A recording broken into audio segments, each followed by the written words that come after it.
anybody who grew up when I grew up was aware that that we live in a fragile environment, and we've got to take care of it.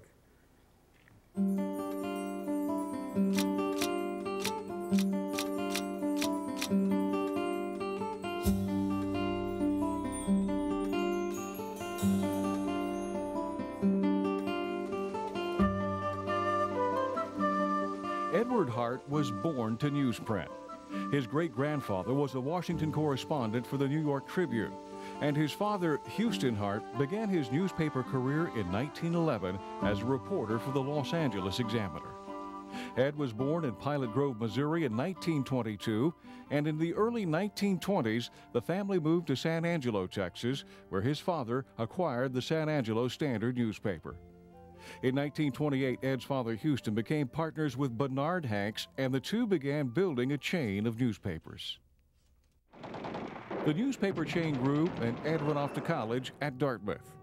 The war interrupted his studies, and he joined the Army Air Corps, serving from 1943 to 1946.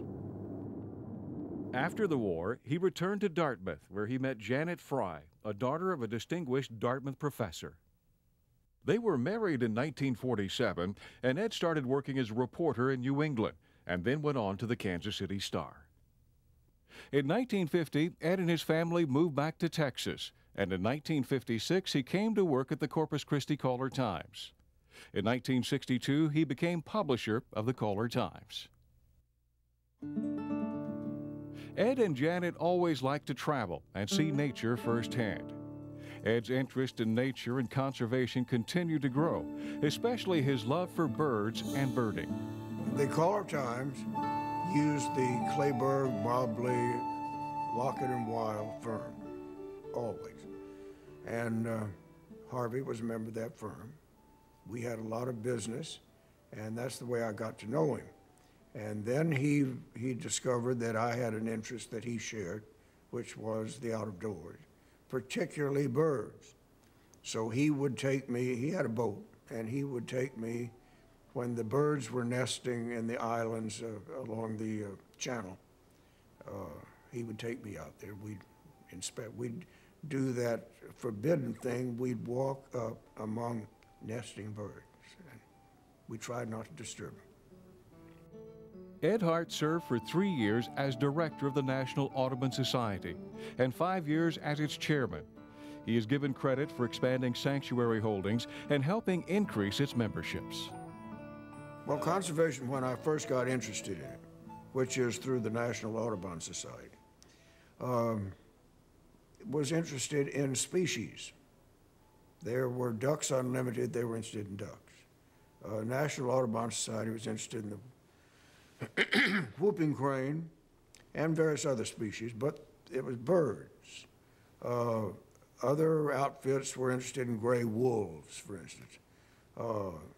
I think what the movement has learned in my lifetime is that you've got to go after the total environment, the habitat where the creature can live and breed and prosper.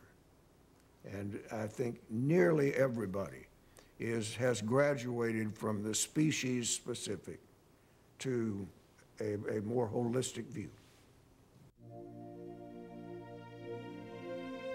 Ed Harte was also instrumental in helping create the Padre Island National Seashore and in helping our area retain the Corpus Christi Naval Air Station, saving thousands of jobs.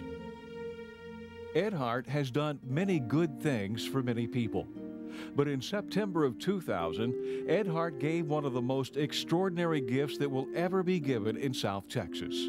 He donated $46 million to Texas A&M University Corpus Christi to create a Gulf of Mexico research center. I had read a book called Sea Change by Sylvia Earle, and it convinced me that the oceans and the fisheries of the world are in desperate shape. And I thought, well, if I want to do something for Corpus Christi, which I did, what was the best vehicle for doing that? That would be the University of A&M University of Corpus Christi. how do you try to direct what you want done to the Gulf of Mexico? And so that's how it happened. Monies from the gift will provide endowments for 6 chaired professorships, 12 graduate research fellowships, and funding for equipment, travel, undergraduate scholarships, and materials. I'm neither an optimist nor a pessimist. I'm just an old person. I won't be around to see whether we can save the planet. But I do want to say on this occasion that I think what the sponsors of the Harvey Weil Award are doing to educate people in the need to do something is a very commendable thing and a very positive thing. Ed Harte, newspaper publisher, civic and business leader, conservationist, generous friend.